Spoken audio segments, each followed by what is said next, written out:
Marriage is a sacred covenant and is to be honored among all people. Your presence here is important to Emily and Parker, and they are happy and grateful that you have come to help them celebrate the delight they have found in each other. Today, by the love we extend to them, we are one community. You, as the ones most near and dear to them, are the ones whose love has brought them to this time of their lives and has helped to mold them into the people they are. May the joy you share with them today attend them for all their days. As we gather together this afternoon, we are blessed by the presence of Emily's grandparents, Carl and Joy Teedy, whose ageless wisdom we honor today. We also want to acknowledge there are friends and family members we wish could join in the celebration, but are not able to attend because of the pandemic. We take a moment to think of these dear friends and loved ones, especially Emily's grandparents, Branch and Diane Rickey, and Parker's grandparents, Adolfo and Odesso Palacios. Did I say that right? All right. And Parker's grandmother, Reen Bettis. The love of these grandparents and other friends and family has also brought Emily and Parker to this time of their lives.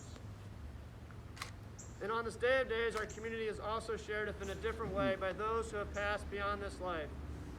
Their roles in Emily's and Parker's lives are no less remembered and honored as we savor today's joyous moments. I invite you to join with us then in fond memory of Parker's grandfather, Roy Bettis, whose physical presence is missed here, but whose love will always remain in the hearts, the lives, and the sweet memories of Parker and Emily. And so for today, for here and now, no matter how far we have come to be here, I invite us to be one family around Emily and Parker, for that is what they need from us to make this a day of purpose and joy. With awareness of the love for which we have gathered in our deep affection for bride and groom, listen to these words of meditation so that our hearts will be open to the love present here today. May the transforming power of love present in this moment help each of us to do our part to make this a true celebration, not only for Emily and Parker, but also for us who are gathered around them.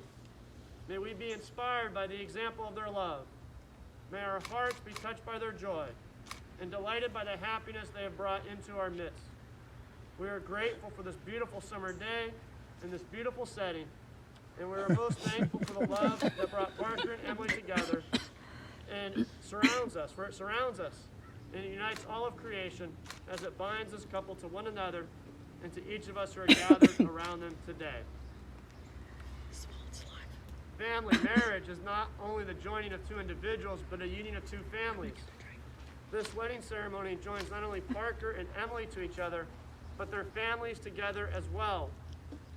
So I'd like to ask first Parker's parents, who welcomes Emily as a daughter and as loving friend and wife to Parker? Please respond with, we do. We do. All right. And then for who welcomes Parker as a son and as loving friend and husband to Emily? We do. We do. Dear parents, Parker and Emily wish to thank you today for the gift of life and the wonderful values you have carefully instilled within them.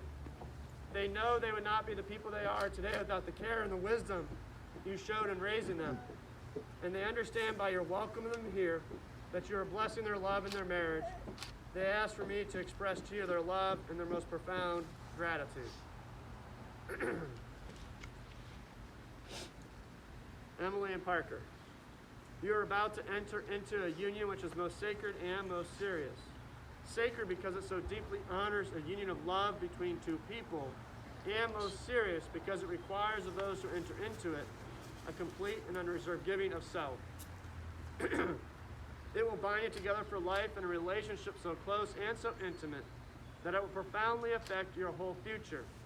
That future, with its hopes and disappointments, its successes and its failures, its pleasures and its pains, its joys and its sorrows, is hidden from your eyes.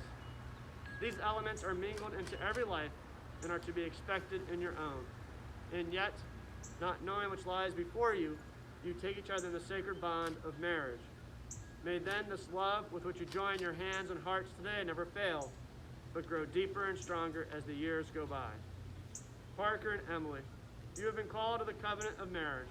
Before this assembled community of family and friends and on your own sacred honor, I ask you now, affirm your consent and willingness to enter into this union. Emily and Parker, do you come to this moment willingly, consciously, and without reservation to give yourselves to one another in heart, body, mind, and spirit through the sacred covenant of marriage? If so, answer, I do. Friends and loved ones, you are the witnesses to the sacred union. Will you surrender